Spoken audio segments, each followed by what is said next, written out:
So my recording setup is not the best today, just because I don't have a lot of my things with me, but I did want to kind of vent and talk while I make food. It's now 1:40 a.m. on a Monday.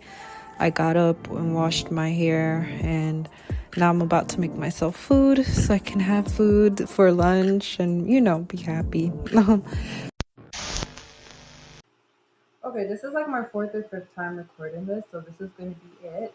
Hi, hello. I'm jumping in really quickly with a little bit of a disclaimer slash warning, just to give you a heads up that I do talk a little bit about a sensitive topic. I poke a little bit at TV, just a little bit, nothing too crazy. So I'm about to get into that a little bit here. If you do want to jump ahead, then take a look at the captions below for some timestamps. But apart from that, I hope that you're getting a meal and that you're sitting down and chilling. Right now, it's breakfast time for me right now. I'm having some cornmeal porridge. So, yeah. But anyway, that's it. Thank you for tuning in. And yeah. Recently, I read Too Late by Colleen Hoover, but I loved it. And I guess part of it was because it was shedding light to what I was experiencing myself. Anyway, in the middle of the night, sometimes I like to cook. For me, cooking can be a love language and it can also be a coping mechanism. So I guess I'm leaning into it. Like the main character in that book, towards the end of the novel, she's working on her own recipe book that also brings awareness to DV. And I was thinking about myself, and I did not gain confidence cooking until I started to make food for my ex.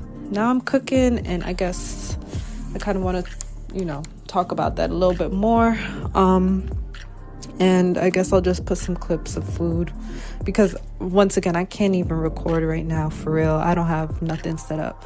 Anyway, I'm going to try and just share these ribs and see how it comes out.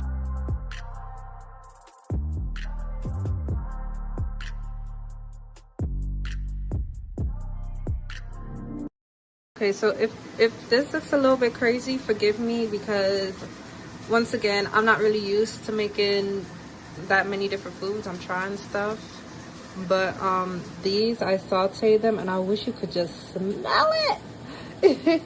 I just love the smell of sauteed onions and garlic. I don't know, something about it. It just elevates any dish. So yes, love it.